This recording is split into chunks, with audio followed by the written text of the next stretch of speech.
The figure of Lucifer, the fallen angel, has captivated and troubled theologians, scholars, and artists for centuries. His story, a tragic tale of rebellion and banishment, resonates deeply within the human experience, reflecting our own capacity for both good and evil. Often depicted as a powerful and seductive figure, Lucifer's fall from grace raises profound questions about the nature of God, free will, and the origins of evil in the world. Is Lucifer truly the ruler of earth, as some believe? To answer this question, we must delve into the rich tapestry of biblical and apocryphal texts, exploring the diverse portrayals of this enigmatic figure. The story of Lucifer's fall from grace is one of the most enduring and perplexing narratives in religious literature.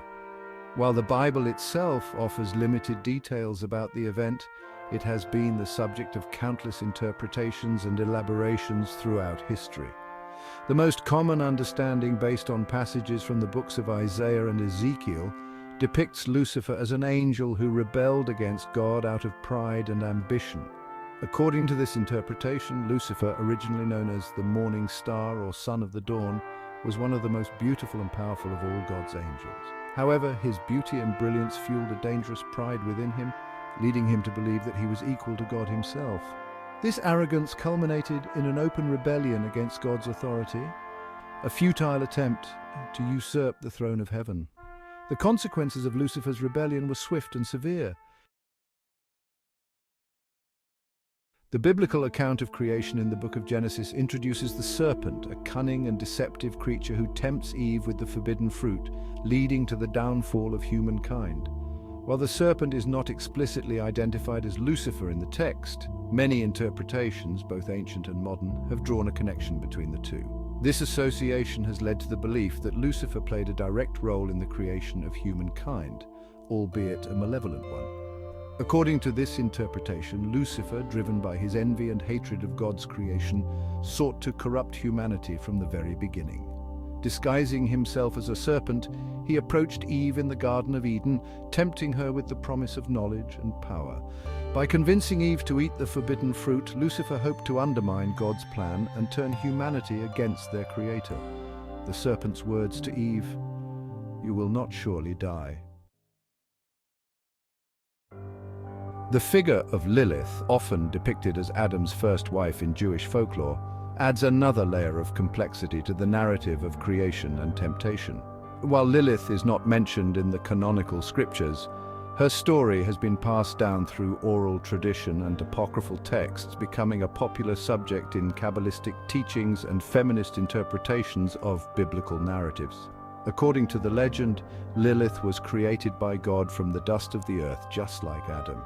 However, she refused to submit to Adam's authority, demanding equality and independence. This clash of wills led to conflict and ultimately to Lilith's departure from the Garden of Eden.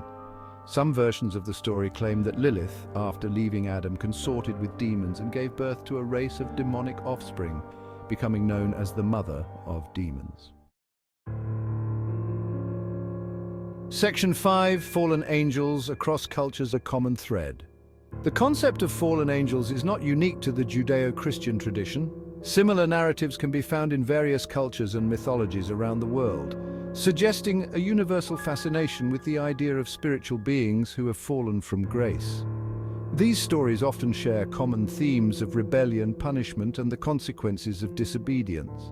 In Greek mythology, the Titans, led by Cronus, rebelled against their father Uranus, the sky god.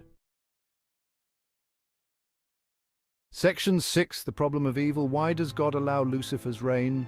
The question of why a benevolent and omnipotent God would allow evil to exist in the world, particularly in the form of a powerful being like Lucifer, has plagued theologians and philosophers for centuries. This theological dilemma, known as the problem of evil, challenges our understanding of God's nature and his relationship to creation. If God is all-powerful, why doesn't he simply destroy Lucifer and eliminate evil from the world? If God is all-loving, why would he allow his creations to suffer at the hands of a malevolent being? These are difficult questions with no easy answers. Various theological perspectives have attempted to address the problem of evil, offering different interpretations of God's role in the face of suffering and temptation. While the canonical scriptures offer glimpses into Lucifer's power and influence, apocryphal texts such as the Book of Enoch and the Testament of Solomon provide a more detailed and often disturbing portrayal of his dominion over earth. These texts depict Lucifer as a formidable ruler, commanding legions of demons and wielding considerable influence over human affairs. The Book of Enoch, for example, describes Lucifer as the prince of demons, who sits upon a throne in the underworld, judging the souls of the damned. According to Enoch, Lucifer and his fallen angels have corrupted humanity, teaching them forbidden knowledge and leading them astray from God's path. This corruption is said to be so pervasive that it has infected every aspect of human society, from government and religion to art and culture. The story of Lucifer, for all its theological complexity and moral ambiguity, offers valuable lessons about the nature of temptation, the importance of free will, and the consequences of our choices. Lucifer's fall serves as a cautionary tale, reminding us that even the most righteous among us are not immune to the allure of power, pride, and the desire for forbidden knowledge. Lucifer's rebellion stemmed from his belief that he was equal to God, a delusion fueled by his own beauty and brilliance. His story teaches us the dangers of pride and the importance of humility. When we elevate ourselves above others, when we allow our egos to inflate beyond their proper bounds, we become vulnerable to temptation and susceptible to making choices that lead to our own downfall. Lucifer's influence extends far beyond the realm of religious texts and theological debates. Over the centuries, he has become a ubiquitous figure in art, literature, music, and popular culture, his image and story constantly evolving and being reinterpreted to reflect the anxieties and aspirations of each era. From the towering inferno of Dante's Inferno to the seductive devil of Goethe's Faust, Lucifer has been portrayed in countless ways, embodying the complexities of human nature and the enduring fascination with the nature of evil. In Milton's Paradise Lost, Lucifer is a tragic hero, a fallen angel who retains a measure of nobility despite his rebellion. The figure of Lucifer, the fallen angel, continues to fascinate and perplex us. His story a tapestry woven from biblical narratives, apocryphal texts, theological debates, and cultural interpretations. Whether viewed as the embodiment of evil, a tragic hero, or a symbol of rebellion and free will, Lucifer remains an enigma, his true nature and motivations forever shrouded in mystery. While we may never fully comprehend the complexities of Lucifer's character or the reasons behind his fall from grace, his story offers valuable insights into the human condition. It reminds us of our own capacity for both good and evil, the seductive nature of power, and the consequences of our choices.